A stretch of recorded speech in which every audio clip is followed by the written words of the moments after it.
หมอยซุงค่ะเมื่อได้เป็นวันที่14เดือนธันวาคมที่3ปี2026ในตอนในข่าวใส่หมอคอมีข่าว3ตอนเตมาเปิ้นเผาค่ะตอนที่1โพจ่ายแขก่อนหนึ่งหลอมต่อหมดคำเมืองเลื่อนสุดก่อถุงยาติงยอบกลมโต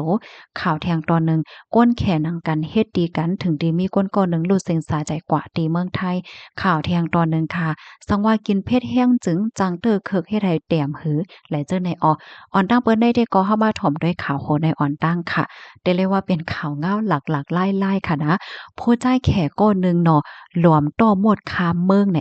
เมื่อวันที่13เดือนธันวาคมที่3ปี2026ได้มีข่าวเงาออกมาว่าผู้มีปนพรเขาตีกว้างเฮอหมิน JKIA ติเว้งหลงในโดบีเมืองแคนยานั่นไหลคบเท่าพันผู้จ่ายแขกก้อนหนึ่งมีฝั่งห่างหลักๆล่ายๆพ่องเมืองมั่นใจเตลูกดีเมืองแคนยาเสียก็ปอกขึ้นเมืองแข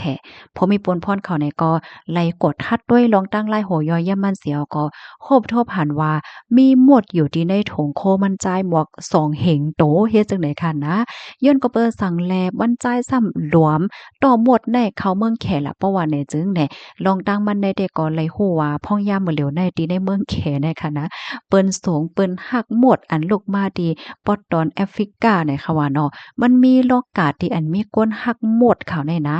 พร้อมดีเตจ่ายกาคันใหญ่กาคันลงเปิดตาซื้อหมดสายเจอพันหาหยาบอันลกมาดีแอฟริกาในมันเจอก็เพราะว่าซื้อมาเหย้าในเจอเขาในก็ดีกว่าเล่งให้มันแผ่ลูกแผ่หลานเสหนังเฮอซัมปอเตจังขายปันกันในโลกาที่ในเมืองแขสิบกว่าในเมื่อเหลียวพ้นใจก็ในก็ถึงญาติยับเอาตั้งพิษเหย้าว่าไหนค่ะข้อมูลตัวในคาเลปีมาที่ห้องการข่าว PPC ออกไว้ค่ะ ลูกดีข่าวเงาโหในเสกำในเฮาค่ะมาถ่อมด้วยข่าวเงาเทียงตอนหนึ่งค่ะ ผู้หญิงคนหนึ่งถูกญาติผู้ชายแขกคนหนึ่งอบอุ้มลากออกที่ห้องลือเสียก็กว่าปล่อยแปดตกดีห้องนำตีหนึ่งในเมืองไทยเนี่ยค่ะ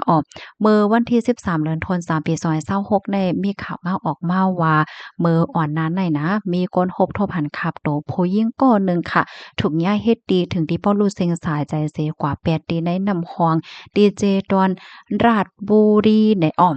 ข้าวยามสืบมาเนี่ยก็เป็นข้าวยามสืบมาตั้งฝ่ายภูมิพลพรเขาเนี่ยก็ไล่ข้องเอาก็เป็นโพเก่าเนี่ยอะค่ะมาปันข้อมูลว่าสังว่าเฮ็ดจังไหนก็เป็นโพเก่านั่นก็รัดยืนยันว่าผู้หญิงก็อันรู้สิ่งสายใจกว่านั้นมีชื่อห้องว่านางสาวจี้เป็นก้นยิ่งแขกอันหายโตกว่าเมื่ออ่อนนาในนั่นยาวใน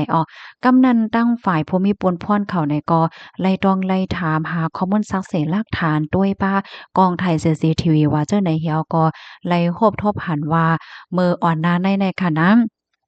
นางสาวจีใน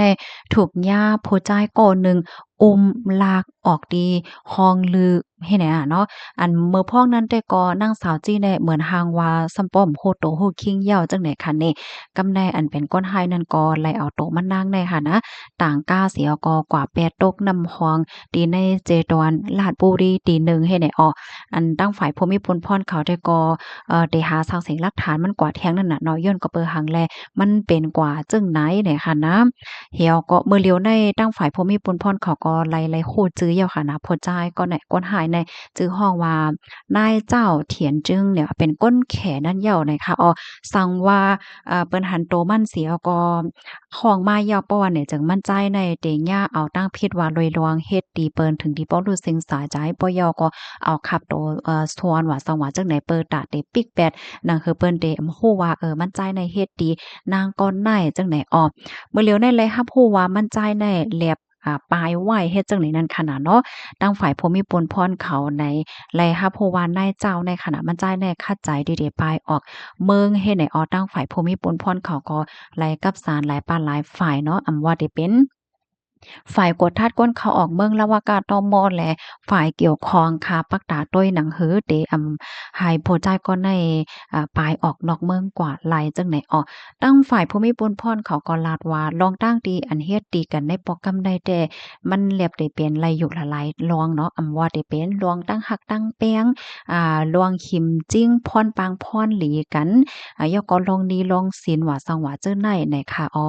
ข้อมูลตอนในคาเลยปีมาที่ห้องการข่าวไทย ดัดออกไว้ค่ะลูกดีข่าวเงาโหในเสียแลกำได้เข้ามาถ่อมด้วยข่าวเงาเทียงตอนหนึ่งค่ะข่าวโหได้ติเรียกว่าเป็นโรคที่ลีโซนใจค่ะเนาะเพราะว่ากินเพศแห้งหนาอาล่าแน่มันจังตึกคึกต่อลงตั้งสูงหือได้ว่านะตั้งฝ่ายผู้มีปนพ่อนฝ่ายค้นคว้าเขาค่ะเนาะเปิ้นก็ไล่ค้นคว้าเสียวก็ออกมาลาดว่าก้นเฮาในคณะเตซุงเตเตรียมอันว่าได้